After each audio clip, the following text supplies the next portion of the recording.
Chapter 5. Diagonally. Harry woke early the next morning. Although he could tell it was daylight, he kept his eyes shut tight. It was a dream, he told himself firmly. I dreamed a giant called Hagrid came to tell me I was going to a school for wizards. When I open my eyes I'll be at home in my cupboard. There was suddenly a loud tapping noise. There's Aunt Petunia knocking on the door, Harry thought, his heart sinking. But he still didn't open his eyes. It had been such a good dream. Tap. Tap. Tap. All right, Harry mumbled, I'm getting up. He sat up and Hagrid's heavy coat fell off him. The hut was full of sunlight, the storm was over, Hagrid himself was asleep on the collapsed sofa and there was an owl rapping its claw on the window, a newspaper held in its beak. Harry scrambled to his feet, so happy he felt as though a large balloon was swelling inside him.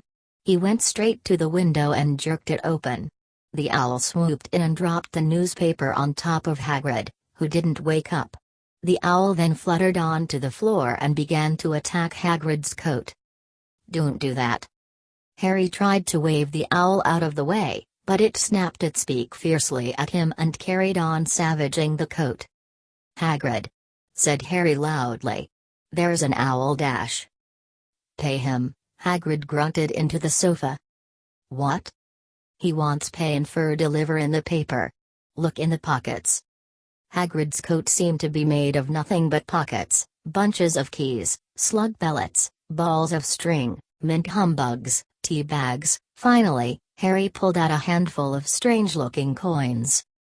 Give him 5 knuts, said Hagrid sleepily. Knuts? The little bronze ones.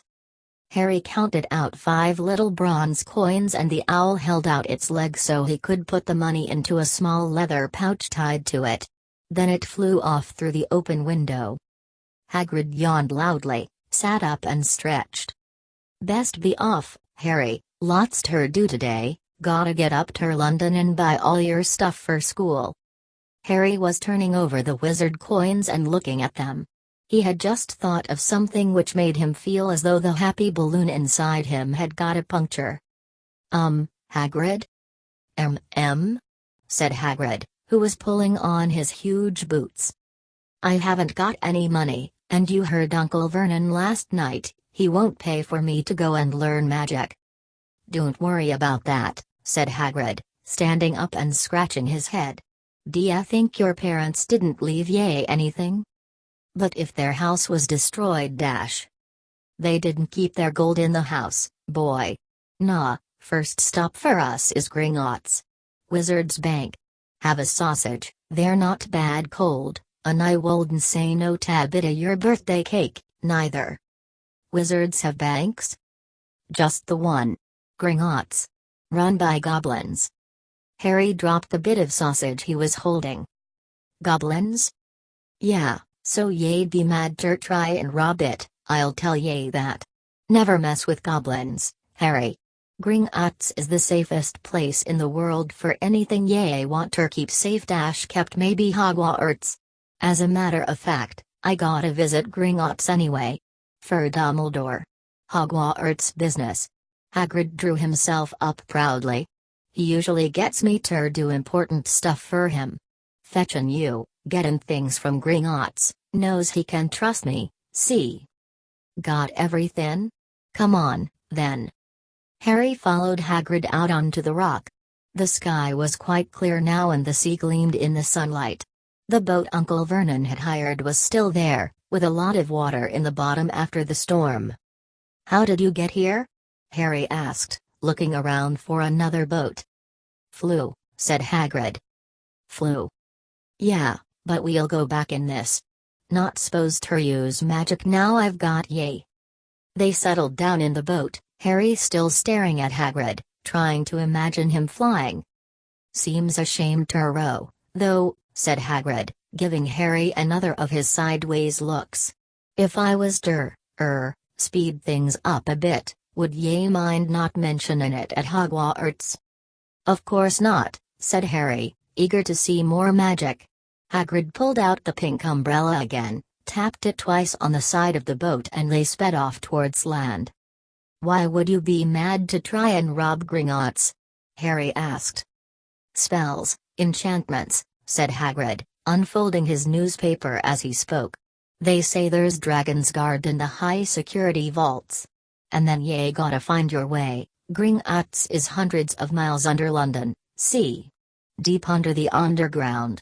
Ye'd die of hunger trying ter get out, even if ye did manage ter get your hands on summit." Harry sat and thought about this while Hagrid read his newspaper, The Daily Prophet. Harry had learned from Uncle Vernon that people liked to be left alone while they did this, but it was very difficult. He'd never had so many questions in his life. "Ministry of Magic messing things up as usual," Hagrid muttered, turning the page. "There's a Ministry of Magic?"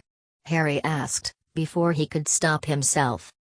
"Course," said Hagrid.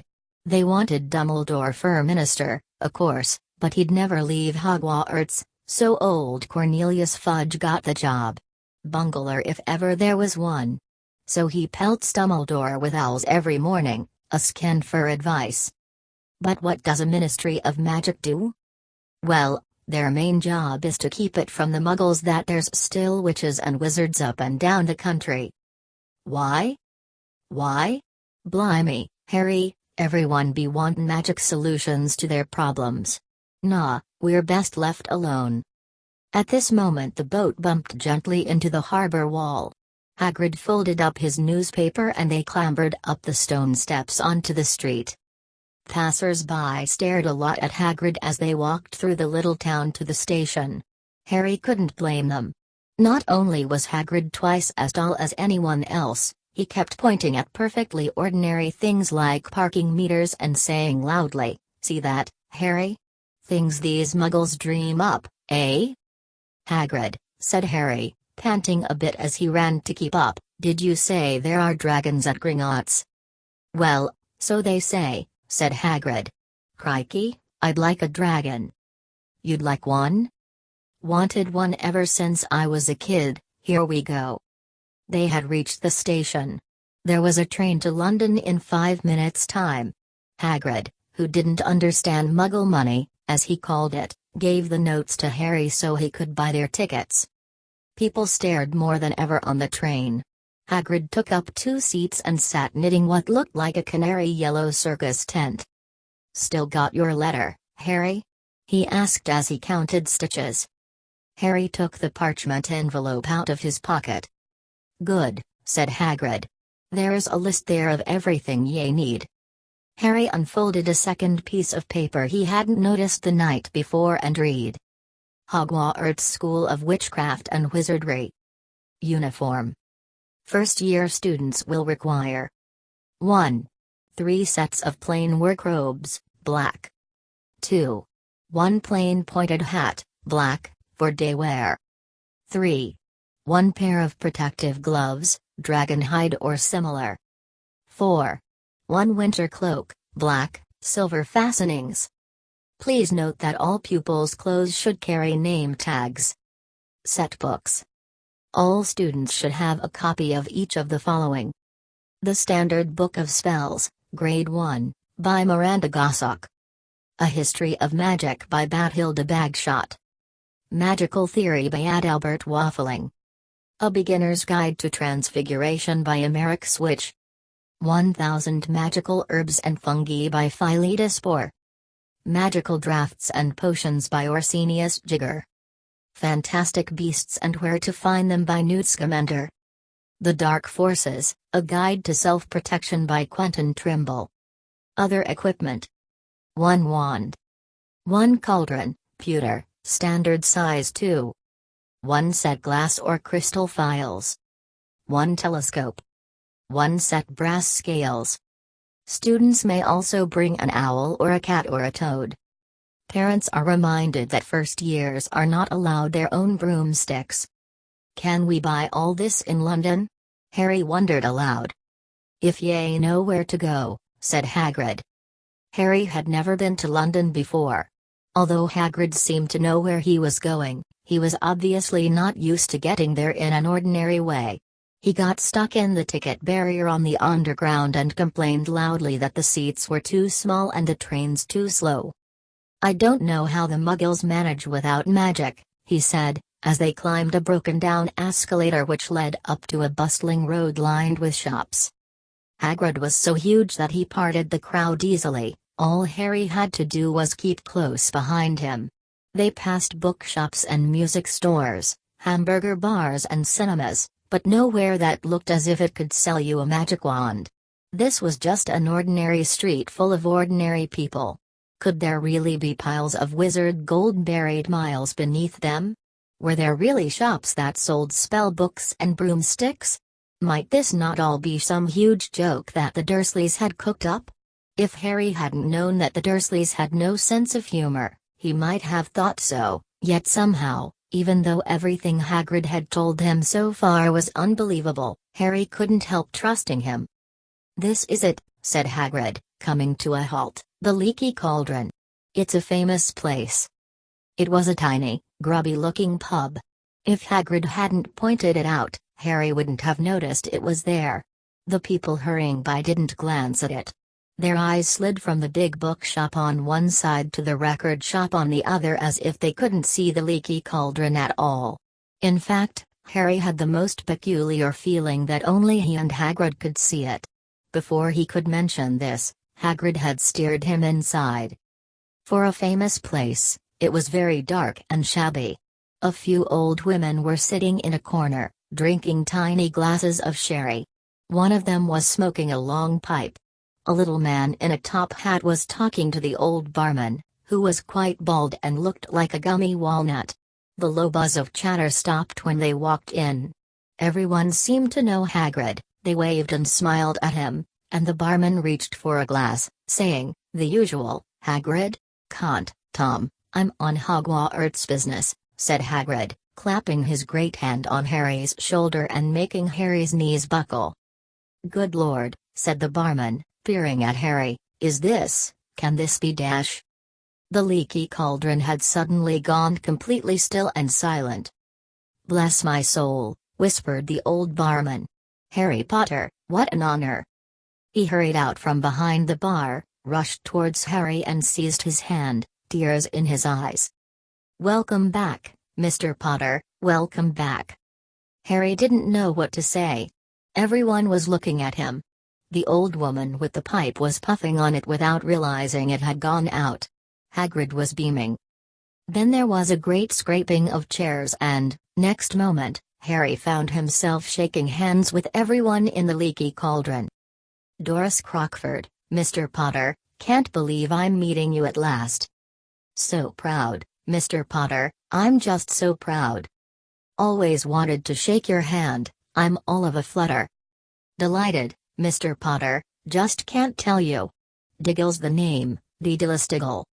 "I've seen you before," said Harry, as Diddlestiggle's top hat fell off in his excitement. "You bowed to me once in a shop." "He remembers," cried Diddlestiggle, looking around at everyone. "Did you hear that?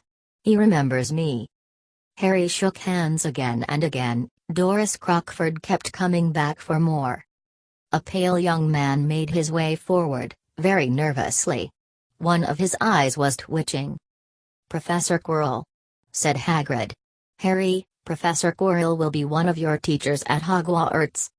"P.P. Potter," stammered Professor Quirrell, grasping Harry's hand, "can't he tell you how pleased I am to meet you?" "What sort of magic do you teach, Professor Quirrell?" "Defense against the dark arts," muttered Professor Quirrell, as though he'd rather not think about it. Not that you need it, eh, P.P. Potter?" He laughed nervously. "You'll be getting all your equipment, I suppose? I've got to pick up a new book on vampires, myself." He looked terrified at the very thought. But the others wouldn't let Professor Quirrell keep Harry to himself. It took almost 10 minutes to get away from them all. At last, Hagrid managed to make himself heard over the babble. "Must get on, lots by. Come on, Harry."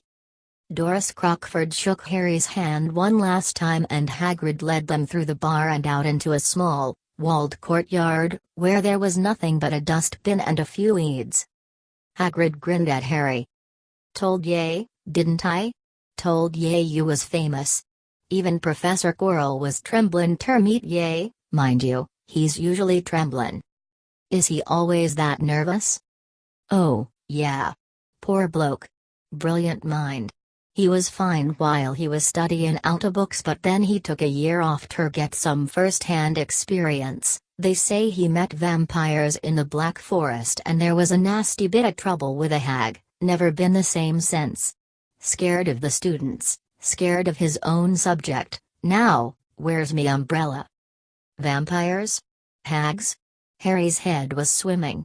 Hagrid, meanwhile, was counting bricks in the wall above the dustbin. "3 up, 2 across," he muttered. "Right, stand back, Harry." He tapped the wall 3 times with the point of his umbrella. The brick he had touched quivered, it wriggled. In the middle, a small hole appeared. It grew wider and wider. A second later they were facing an archway large enough even for Hagrid, an archway onto a cobbled street which twisted and turned out of sight. "Welcome," said Hagrid, to Diagon Alley. He grinned at Harry's amazement. They stepped through the archway. Harry looked quickly over his shoulder and saw the archway shrink instantly back into solid wall. The sun shone brightly on a stack of cauldrons outside the nearest shop. Cauldrons, all sizes, copper, brass, pewter, silver, self-stirring, collapsible, said a sign hanging over them. "Yeah, you'll be needin' one," said Hagrid, "but we gotta get your money first." Harry wished he had about 8 more eyes. He turned his head in every direction as they walked up the street, trying to look at everything at once, the shops, the things outside them, the people doing their shopping. A plump woman outside an apothecary's was shaking her head as they passed, saying, "Dragon liver, 16 sickles an ounce, they're mad." A low, soft hooting came from a dark shop with a sign saying Aelop's Owl Emporium, tawny, screech, barn, brown, and snowy. Several boys of about Harry's age had their noses pressed against a window with broomsticks in it. "Look," Harry heard one of them say, "the new Nimbus 2000, fastest ever." There were shops selling robes, shops selling telescopes and strange silver instruments Harry had never seen before, windows stacked with barrels of bat spleens and eel's eyes, tottering piles of spellbooks, quills and rolls of parchment, potion bottles, globes of the moon. "Gringotts," said Hagrid. They had reached a snowy white building which towered over the other little shops. Standing beside its burnished bronze doors, wearing a uniform of scarlet and gold, was Dash. "Yeah, that's a goblin," said Hagrid quietly as they walked up the white stone steps towards him. The goblin was about a head shorter than Harry. He had a swarthy, clever face, a pointed beard and, Harry noticed, very long fingers and feet. He bowed as they walked inside. Now they were facing a second pair of doors, silver this time, with words engraved upon them. "Enter, stranger, but take heed of what awaits the sin of greed. For those who take, but do not earn, must pay most dearly in their turn. So if you seek beneath our floors a treasure that was never yours, thief, you have been warned, beware of finding more than treasure there. Like I said, ye'd be mad to try and rob it," said Hagrid. A pair of goblins bowed them through the silver doors and they were in a vast marble hall. About 100 more goblins were sitting on high stools behind a long counter, scribbling in large letters, weighing coins on brass scales, examining precious stones through eyeglasses. There were too many doors to count leading off the hall, and yet more goblins were showing people in and out of these. Hagrid and Harry made for the counter. "Morning," said Hagrid to a free goblin. "We've come to take some money out of Mr. Harry Potter's safe." "You have his key, sir?" "Got it here somewhere," said Hagrid, and he started emptying his pockets onto the counter, scattering a handful of moldy dog biscuits over the goblin's book of numbers. The goblin wrinkled his nose. Harry watched the goblin on their right weighing a pile of rubies as big as glowing coals. "Got it," said Hagrid at last, holding up a tiny golden key. The goblin looked at it closely. "That seems to be in order." "And I've also got a letter here from Professor Dumbledore," said Hagrid importantly, throwing out his chest. "It's about the you-know-what in Vault 713. The goblin read the letter carefully.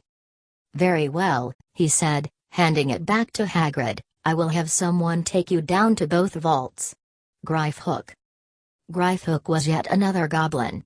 Once Hagrid had crammed all the dog biscuits back inside his pockets, he and Harry followed Gryffhook towards one of the doors leading off the hall.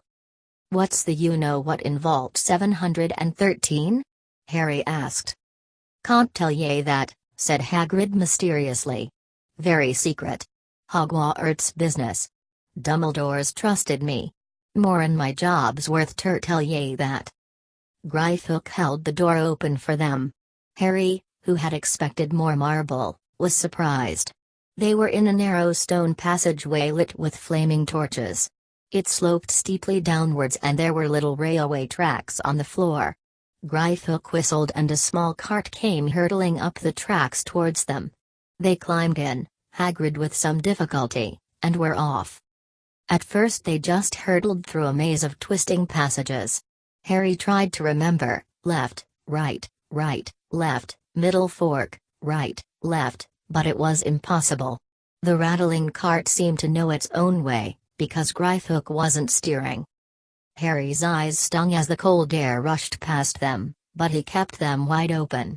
Once, he thought he saw a burst of fire at the end of a passage and twisted around to see if it was a dragon, but too late, they plunged even deeper, passing an underground lake where huge stalactites and stalagmites grew from the ceiling and floor. "I never know," Harry called to Hagrid over the noise of the cart, "what's the difference between a stalagmite and a stalactite?" "Stalagmite's got an M in it," said Hagrid. "And don't ask me questions just now, I think I'm gonna be sick." He did look very green, and when the cart stopped at last beside a small door in the passage wall, Hagrid got out and had to lean against the wall to stop his knees trembling. Gryffhook unlocked the door. A lot of green smoke came billowing out, and as it cleared, Harry gasped. Inside were mounds of gold coins. Columns of silver. Heaps of little bronze nuts. "All yours," smiled Hagrid. All Harry's. It was incredible. The Dursleys couldn't have known about this or they'd have had it from him faster than blinking. How often had they complained how much Harry cost them to keep? And all the time there had been a small fortune belonging to him, buried deep under London. Hagrid helped Harry pile some of it into a bag. "The gold ones are galleons," he explained. 17 silver sickles to a galleon and 29 nuts to a sickle, it's easy enough. "Right, that should be enough for a couple of terms, we'll keep the rest safe for ye." He turned to Gryffhook. "Vault 713 now, please, and can we go more slowly?" "One speed only," said Gryffhook. They were going even deeper now and gathering speed. The air became colder and colder as they hurtled round tight corners. They went rattling over an underground ravine and Harry leant over the side to try and see what was down at the dark bottom, but Hagrid groaned and pulled him back by the scruff of his neck. Vault 713 had no keyhole. "Stand back," said Gryffhook importantly. He stroked the door gently with one of his long fingers and it simply melted away. If anyone but a Gringotts goblin tried that, they'd be sucked through the door and trapped in there, said Gryffhook. "How often do you check to see if anyone's inside?" Harry asked. "About once every 10 years, said Gryffhook, with a rather nasty grin. Something really extraordinary had to be inside this top security vault, Harry was sure, and he leant forward eagerly, expecting to see fabulous jewels at the very least, but at first he thought it was empty. Then he noticed a grubby little package wrapped up in brown paper lying on the floor. Hagrid picked it up and tucked it deep inside his coat. Harry longed to know what it was, but knew better than to ask. "Come on, back in this infernal cart," And don't talk to me on the way back, it's best if I keep me mouth shut, said Hagrid. One wild cart ride later they stood blinking in the sunlight outside Gringotts. Harry didn't know where to run first now that he had a bag full of money. He didn't have to know how many galleons there were to a pound to know that he was holding more money than he'd had in his whole life, more money than even Dudley had ever had. Might as well get your uniform, said Hagrid, nodding towards Madame Malkin's robes for all occasions. Listen, Harry, would ye mind if I slipped off for a pick-me-up in the leaky cauldron? I hate them Gringotts carts. He did still look a bit sick, so Harry entered Madame Malkin's shop alone, feeling nervous.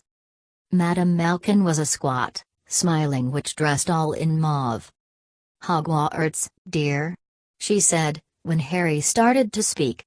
"Got a lot here, another young man being fitted up just now, in fact." In the back of the shop, a boy with a pale, pointed face was standing on a footstool while a second witch pinned up his long black robes. Madame Malkin stood Harry on a stool next to him, slipped a long robe over his head and began to pin it to the right length. "Hello," said the boy, "Hogwarts too?" "Yes," said Harry. "My father's next door buying my books and mother's up the street looking at wands," said the boy. He had a bored, drawling voice. "Then I'm going to drag them off to look at racing brooms. I don't see why first years can't have their own. I think I'll bully father into getting me one and I'll smuggle it in somehow." Harry was strongly reminded of Dudley. "Have you got your own broom?" the boy went on. "No," said Harry. "Play Quidditch at all?" "No," Harry said again, wondering what on earth Quidditch could be. "I do. Father says it's a crime if I'm not picked to play for my house, and I must say, I agree. Know what house you'll be in yet?" "No," said Harry, feeling more stupid by the minute. "Well, no one really knows until they get there, do they? But I know I'll be in Slytherin, all our family have been. Imagine being in Hufflepuff, I think I'd leave, wouldn't you?" Said Harry, wishing he could say something a bit more interesting. "I say, look at that man," said the boy suddenly, nodding towards the front window. Hagrid was standing there, grinning at Harry and pointing at two large ice creams to show he couldn't come in. "That's Hagrid," said Harry, pleased to know something the boy didn't. "He works at Hogwarts." "Oh," said the boy, "I've heard of him. He's a sort of servant, isn't he?" "He's the gamekeeper," said Harry. He was liking the boy less and less every second. "Yes, exactly. I heard he's a sort of savage, lives in a hut in the school grounds and every now and then he gets drunk, tries to do magic and ends up setting fire to his bed." "I think he's brilliant," said Harry coldly. "Do you?" said the boy, with a slight sneer. "Why is he with you? Where are your parents?" "They're dead," said Harry shortly. He didn't feel much like going into the matter with this boy.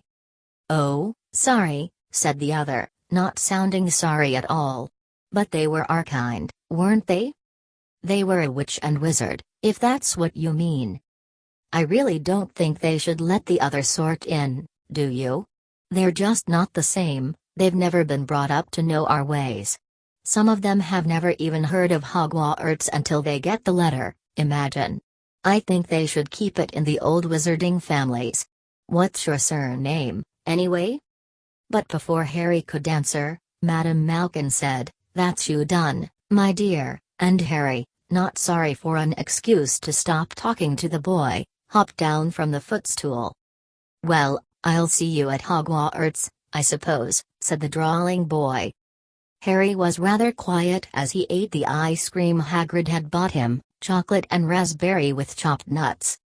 "What's up?" said Hagrid. "Nothing," Harry lied. "They stopped to buy parchment and quills." Harry cheered up a bit when he found a bottle of ink that changed color as you wrote. When they had left the shop, he said, "Hagrid, what's Quidditch?" "Blimey, Harry, I keep forgetting how little ye know, not knowin' about Quidditch." "Don't make me feel worse," said Harry. He told Hagrid about the pale boy in Madame Malkin's. And he said people from Muggle families shouldn't even be allowed in You're not from a Muggle family. If he'd known who ye were, he's grown up knowing your name. If his parents are wizardin folk, you saw 'em in the leaky cauldron. Anyway, what does he know about it? Some of the best I ever saw were the only ones with magic in 'em in a long line of Muggles. Look at your mum. Look what she had for a sister. So what is Quidditch? It's our sport. Wizard sport. It's like football in the Muggle world. Everyone follows Quidditch, played up in the air on broomsticks, and there's 4 balls, sorta hard to explain the rules. And what are Slytherin and Hufflepuff? Schoolhouses. There's 4. Everyone says Hufflepuff are a lot of duffers, but I bet I'm in Hufflepuff, said Harry gloomily. Better Hufflepuff than Slytherin, said Hagrid darkly. There's not a single witch or wizard who went bad who wasn't in Slytherin. You know who was one? Sorry, you know who was at Hogwarts? Years and years ago, said Hagrid. They bought Harry's school books in a shop called Flourish and Blots, where the shelves were stacked to the ceiling with books as large as paving stones bound in leather, books the size of postage stamps in covers of silk, books full of peculiar symbols, and a few books with nothing in them at all. Even Dudley, who never read anything, would have been wild to get his hands on some of these. Hagrid almost had to drag Harry away from curses and counter-curses, bewitch your friends and befuddle your enemies with the latest revenges, hair loss, jelly legs, tongue-tying, and much, much more, by Professor Vinditus Viridian. I was trying to find out how to curse Dudley. I'm not saying that's not a good idea, but you're not to use magic in the Muggle world except in very special circumstances, said Hagrid. And anyway, ye couldn't work any of them curses yet. Ye'll need a lot more study before ye get to that level. Hagrid wouldn't let Harry buy a solid gold cauldron, either. It says pewter on your list, but they got a nice set of scales for weighing potion ingredients and a collapsible brass telescope. Then they visited the apothecary's, which was fascinating enough to make up for its horrible smell, a mixture of bad eggs and rotted cabbages. Barrels of slimy stuff stood on the floor, jars of herbs, dried roots and bright powders lined the walls, bundles of feathers, strings of fangs and snarled claws hung from the ceiling. While Hagrid asked the man behind the counter for a supply of some basic potion ingredients for Harry, Harry himself examined silver unicorn horns at 21 galleons each and minuscule, glittery black beetle eyes, 5 nuts a scoop. Outside the apothecary's, Hagrid checked Harry's list again. Just your wand left, oh yeah, and I still haven't got ye a birthday present. Harry felt himself go red. You don't have to I know I don't have to. Tell ye what, I'll get your animal. Not a toad, toads went out of fashion years ago, ye'd be laughed at, and I don't like cats, they make me sneeze. I'll get your an owl. All the kids want owls, they're dead useful, carry your post and everything. 20 minutes later, they left Alop's Owl Emporium, which had been dark and full of rustling and flickering, jewel-bright eyes. Harry now carried a large cage which held a beautiful snowy owl, fast asleep with her head under her wing. He couldn't stop stammering his thanks, sounding just like Professor Quirrell. "Don't mention it," said Hagrid gruffly. "Don't expect you've had a lot of presents from them Dursleys. Just Lavenders left now, only place for wands, Lavenders, and ye gotta have the best wand." A magic wand, this was what Harry had been really looking forward to. The last shop was narrow and shabby. Peeling gold letters over the door read Lavenders, makers of fine wands since 382 BC. A single wand lay on a faded purple cushion in the dusty window. A tinkling bell rang somewhere in the depths of the shop as they stepped inside. It was a tiny place, empty except for a single spindly chair which Hagrid sat on to wait. Harry felt strangely as though he had entered a very strict library. He swallowed a lot of new questions which had just occurred to him and looked instead at the thousands of narrow boxes piled neatly right up to the ceiling. For some reason, the back of his neck prickled. The very dust and silence in here seemed to tingle with some secret magic.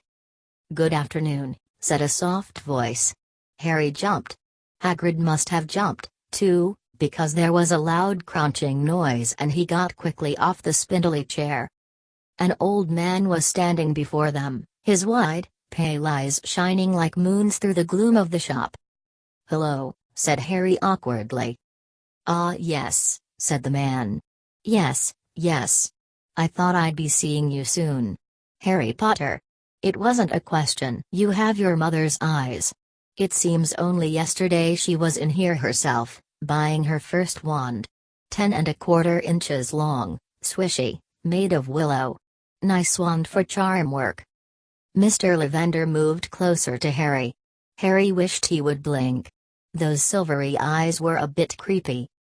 "Your father, on the other hand, favored a mahogany wand. 11 inches. Pliable. A little more power and excellent for transfiguration." "Well, I say your father favored it, it's really the wand that chooses the wizard, of course." Mr. Lavender had come so close that he and Harry were almost nose to nose. Harry could see himself reflected in those misty eyes. "And that's where."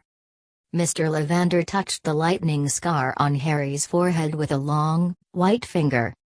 "I'm sorry to say I sold the wand that did it," he said softly. 13½ inches. You.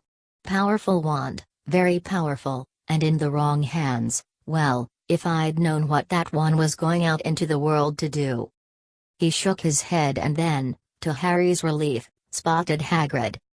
"Rubius. Rubius Hagrid. How nice to see you again, Oak. 16 inches, rather bendy, wasn't it?" "It was, sir, yes," said Hagrid. "Good wand, that one. But I suppose they snapped it in half when you got expelled?" said Mr. Lavender, suddenly stern. Yes, they did, yes," said Hagrid, shuffling his feet. "I've still got the pieces, though," he added brightly. "But you don't use them," said Mr. Lavender sharply. "Oh, no, sir," said Hagrid quickly. Harry noticed he gripped his pink umbrella very tightly as he spoke. Said Mr. Lavender, giving Hagrid a piercing look. "Well, now, Mr. Potter. Let me see." He pulled a long tape measure with silver markings out of his pocket. "Which is your wand arm?" Well, I'm right-handed," said Harry. "Hold out your arm. That's it." He measured Harry from shoulder to finger, then wrist to elbow, shoulder to floor, knee to armpit and round his head. As he measured, he said, "Every lavender wand has a core of a powerful magical substance, Mr. Potter. We use unicorn hairs, phoenix tail feathers and the heartstrings of dragons. No two lavender wands are the same, just as no two unicorns, dragons or phoenixes are quite the same. And of course, you will never get such good results with another wizard's wand." Harry suddenly realized that the tape measure, which was measuring between his nostrils, was doing this on its own. Mr. Lavender was flitting around the shelves, taking down boxes.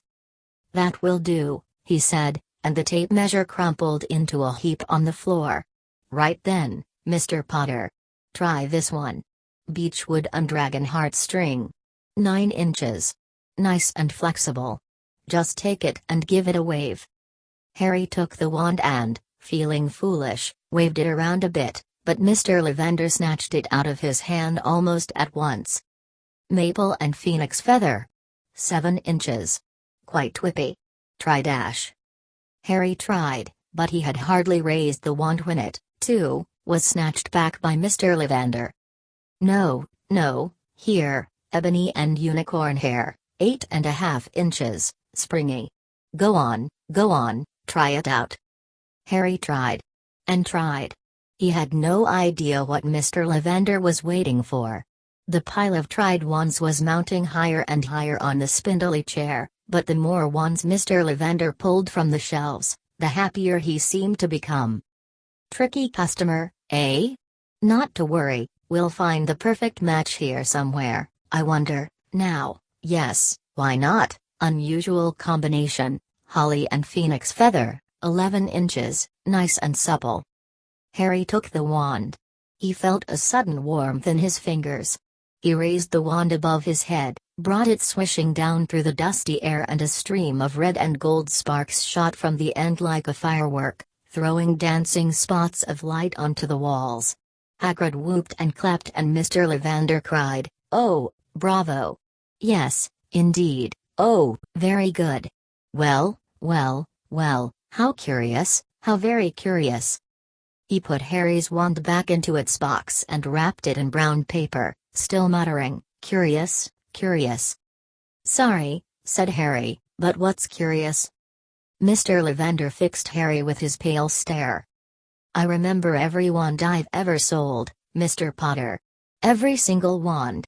It so happens that the phoenix whose tail feather is in your wand, gave another feather, just one other. It is very curious indeed that you should be destined for this wand when its brother, why, its brother gave you that scar." Harry swallowed. "Yes, 13.5 inches. You. Curious indeed how these things happen. The wand chooses the wizard, remember. I think we must expect great things from you, Mr. Potter. After all, he who must not be named did great things, terrible, yes, but great." Harry shivered. He wasn't sure he liked Mr. Lavender too much. He paid 7 gold galleons for his wand, and Mr. Lavender bowed them from his shop. The late afternoon sun hung low in the sky as Harry and Hagrid made their way back down Diagon Alley, back through the wall, back through the leaky cauldron, now empty. Harry didn't speak at all as they walked down the road. He didn't even notice how much people were gawping at them on the underground, laden as they were with all their funny-shaped packages, with the sleeping snowy owl on Harry's lap. Up another escalator, out into Paddington Station. Harry only realized where they were when Hagrid tapped him on the shoulder. "Got time for a bite to eat before your train leaves," he said. He bought Harry a hamburger and they sat down on plastic seats to eat them. Harry kept looking around. Everything looked so strange, somehow. "You all right, Harry? You're very quiet," said Hagrid. Harry wasn't sure he could explain. He'd just had the best birthday of his life, and yet, he chewed his hamburger, trying to find the words. "Everyone thinks I'm special," he said at last. "All those people in the leaky cauldron, Professor Quirrell, Mr. Lavender, but I don't know anything about magic at all. How can they expect great things? I'm famous and I can't even remember what I'm famous for. I don't know what happened when the night my parents died." Hagrid leant across the table. Behind the wild beard and eyebrows he wore a very kind smile. "Don't you worry, Harry. You'll learn fast enough. Everyone starts at the beginning at Hogwarts. You'll be just fine. Just be yourself. I know it's hard. You've been singled out, and that's always hard. But you'll have a great time at Hogwarts. I did, still do, 's matter of fact." Hagrid helped Harry onto the train that would take him back to the Dursleys, then handed him an envelope. "Your ticket for Hogwarts," he said. "1st of September, King's Cross, it's all on your ticket. Any problems with the Dursleys, send me a letter with your owl, she'll know where to find me. See ya soon, Harry." The train pulled out of the station. Harry wanted to watch Hagrid until he was out of sight. He rose in his seat and pressed his nose against the window, but he blinked and Hagrid had gone.